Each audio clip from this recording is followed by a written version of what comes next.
morning, Lindale. I'm honored that Ashley asked me to talk to you about the release technique this morning. We're living in very uncertain times with the COVID-19 virus and everything else that is going on in our world.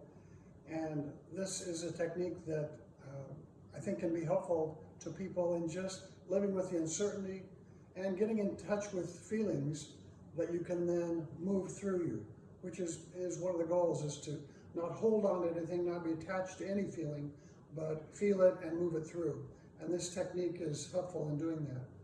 Barb went to a conference in Minneapolis, my wife Barb, in the early 90s, I think, and then came back and taught to me. And I've shared it with many of you. I'm glad to do that again today. The technique is really 5 questions. The first question is, what am I feeling? Second question is, where am I feeling it? In what part of my body am I feeling it?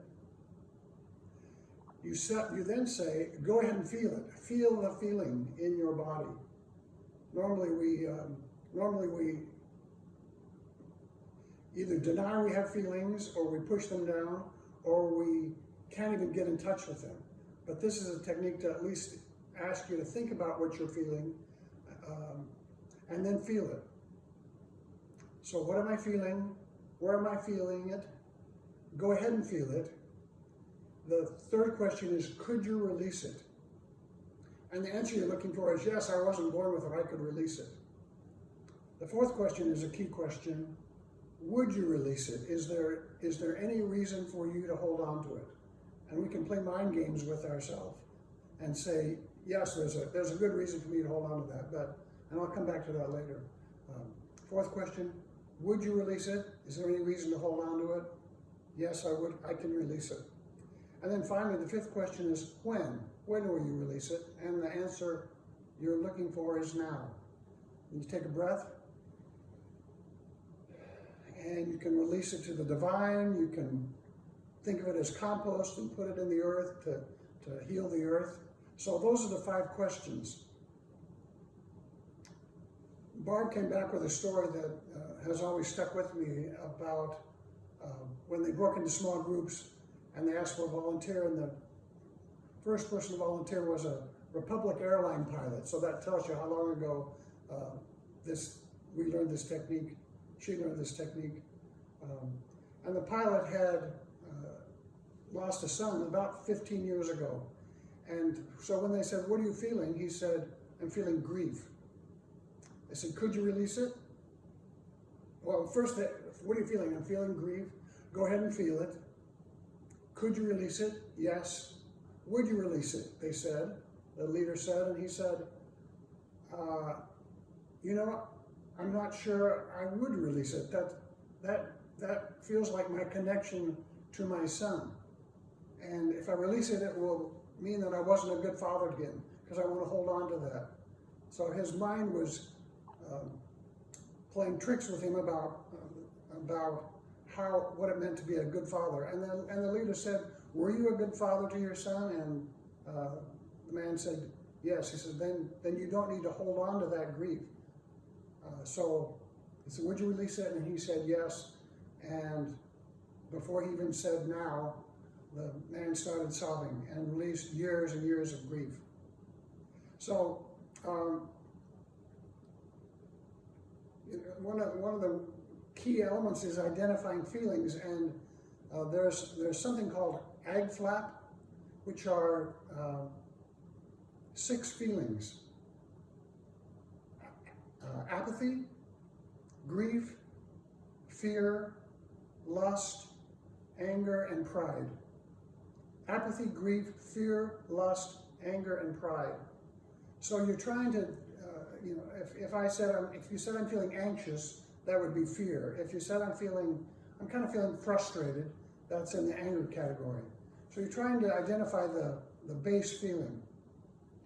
We spend a lot of time trying to deny our feelings, trying to say everything's all right and not feel them. And the whole purpose of this is to practice non-attachment, a kind of a Buddhist phrase, to practice non-attachment. And so you feel a feeling, and then you release it. Somebody came up with, in addition to the ag flap, it was called CAP, and they said, really feelings you do want to feel and also release are courage, acceptance, and peace, which are all important things to be able to feel in the midst of the uncertainty that we're all facing. So I want to try this release technique with you now. The last thing I want to say is oftentimes you discover there are layers to your feelings. So you begin to release anger, and when I did this when I had cancer, I'd wake up in the middle of the night with fear of dying, and I was in the middle of processing all that fear and dealing with it, but I couldn't sleep, and I wanted to sleep, and I might do these cycle of questions for a dozen times before I could feel the fear totally release, and then I could go back to sleep.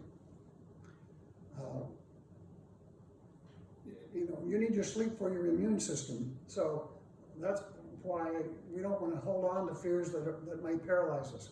So again, the layering part is I'm releasing fear, and I release the fear, and then grief may come up, and then you say I'm feeling grief now, and I release the grief. So let's try it a couple times.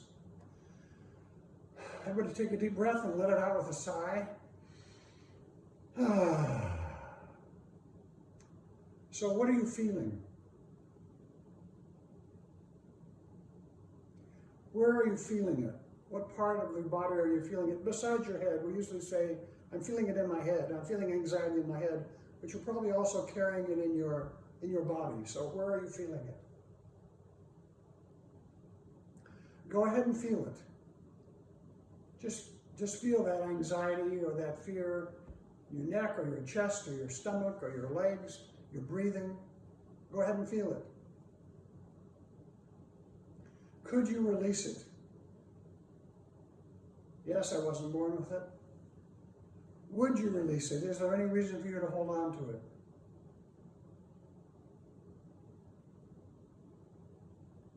No, there's no reason for me to hold on to it. When will we release it? And I suggest taking a deep breath and releasing it the way you want, to the earth or to the heavens, to the divine.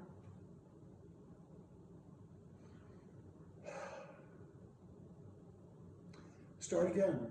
What are you feeling? Does it feel any different from the first one? Oftentimes, and this has surprised me, oftentimes people feel a large release at the beginning. And it shocks me that this practice works, but that's why it's called a practice, because you keep practicing it. What are you feeling? Where are you feeling it? Go ahead and feel it. It's okay to feel it. Could you release it? Would you release it? When? Now.